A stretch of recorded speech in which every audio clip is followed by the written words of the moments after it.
आपका स्वागत है हमारे चैनल मंगल ज्ञान दर्पण में। साथियों, आज हम आपको एक सेठ जी की कहानी सुनाएंगे।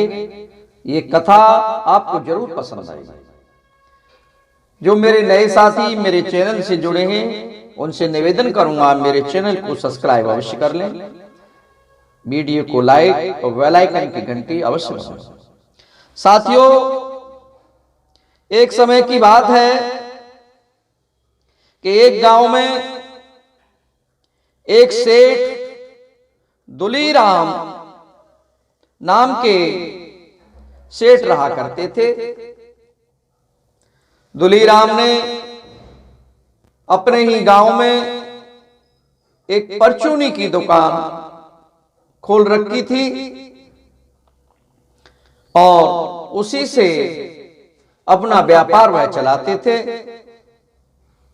वैसे तो दुलीराम के पास धन भी बहुत था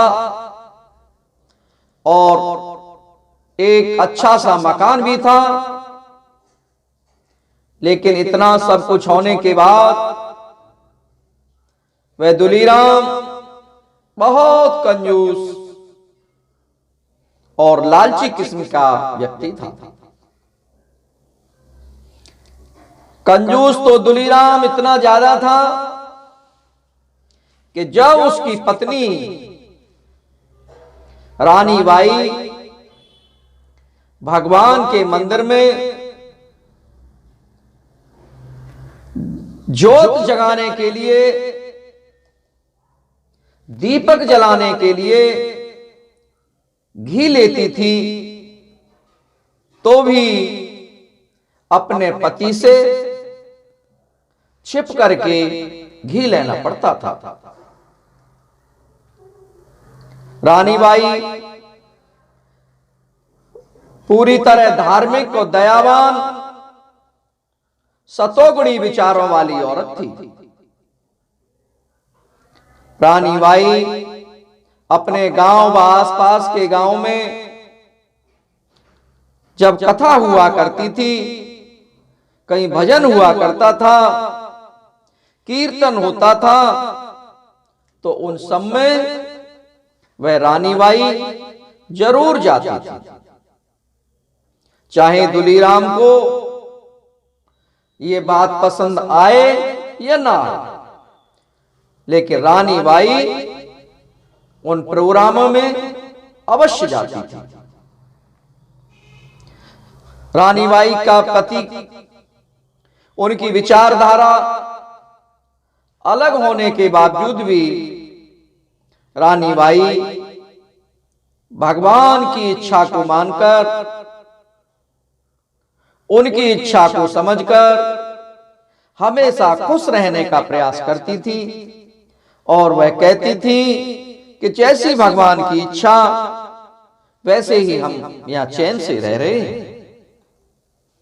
एक बार सेठ जी के गांव में, उनके गांव से 7 किलोमीटर दूर शहर में एक सत्संग का आयोजन हो रहा था, जो कि 3 दिन का कार्यक्रम था। अर्थात वहां 3 दिनों तक सत्संग होना तय था और सत्संग भी सुबह 8 बजे से 10 बजे तक का समय था। जब सत्संग की खबर रानी बाई तक भी पहुंच गई, तो सत्संग से पहले दिन रानी बाई की धार्मिक उनकी सहेलियां भी सत्संग में जाने की तैयारियां करने लगी और उन्होंने रानी बाई से भी कहा कि बहन, तुम भी हमारे साथ चलो, वहां सत्संग में हम सभी सहेलियां चलेंगे। शाम को देर रात जब हो गई, तो दुलीराम सेठ दुकान से घर पहुंचा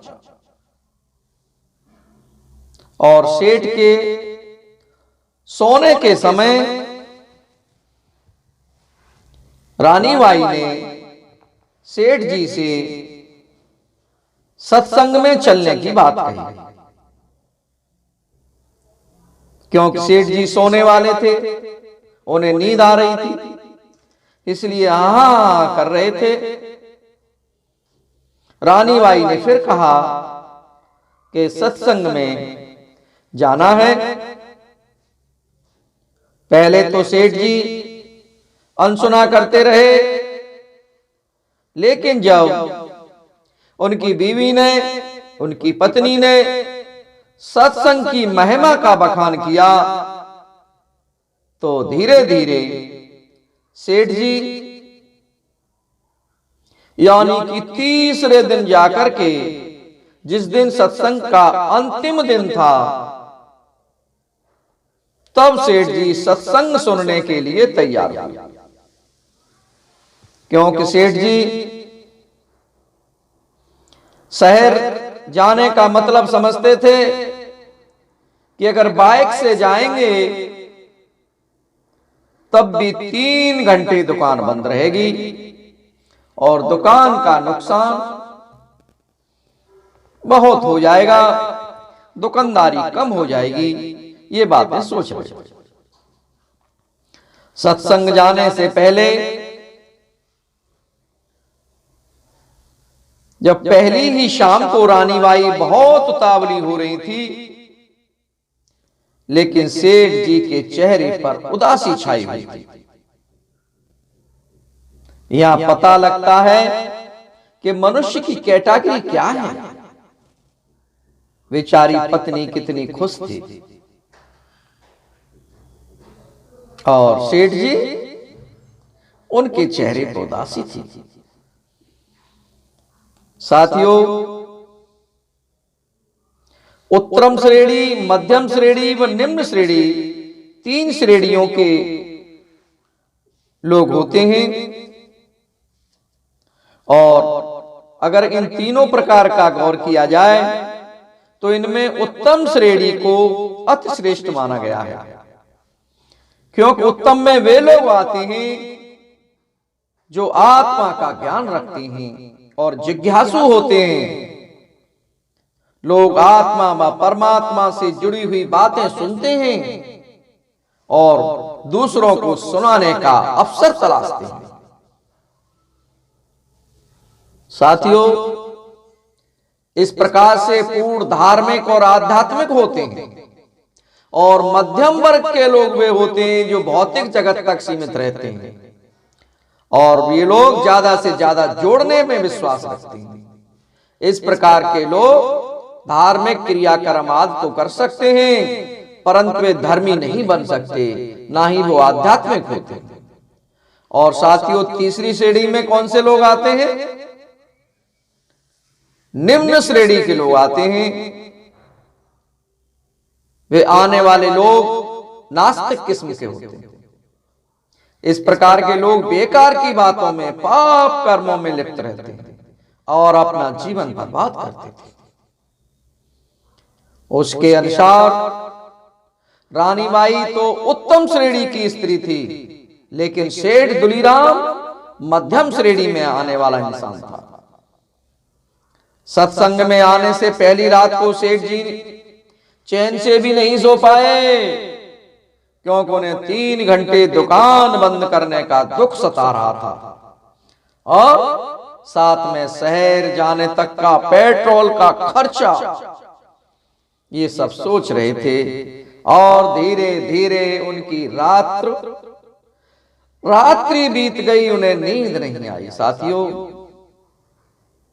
इस तरह के सेठ जी थे।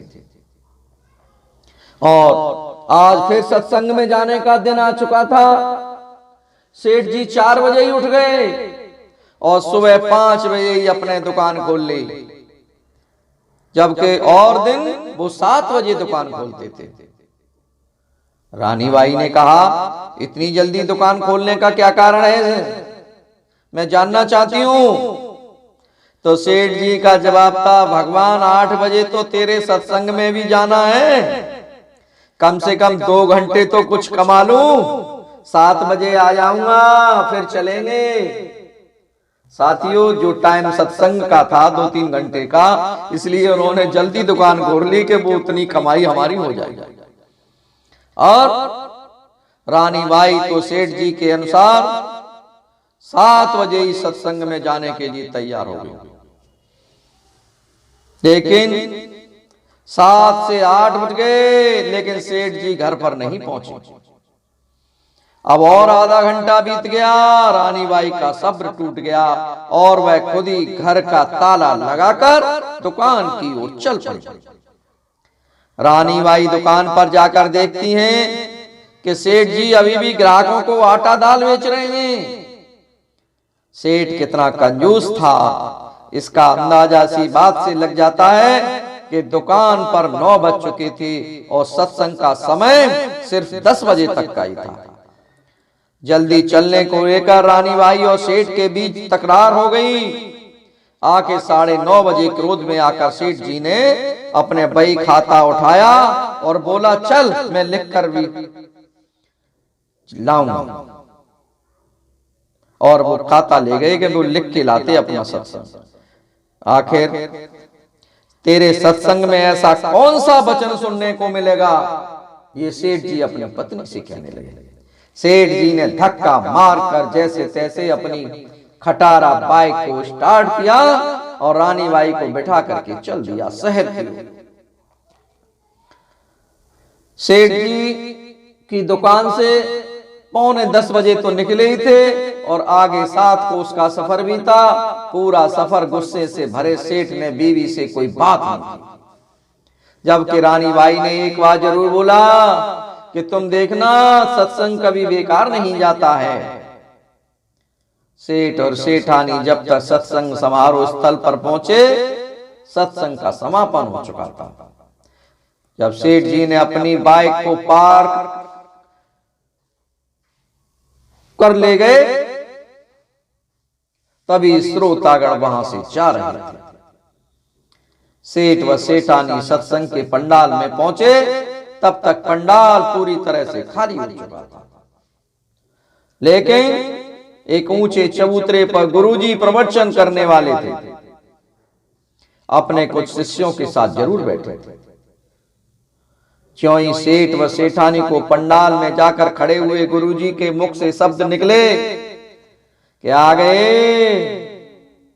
कुछ क्षण खड़े होने के उपरांत जब दोनों बैठे तो फिर गुरुजी ने कहा, बैठ गए। प्रवचन तो पहले ही समाप्त हो चुका था।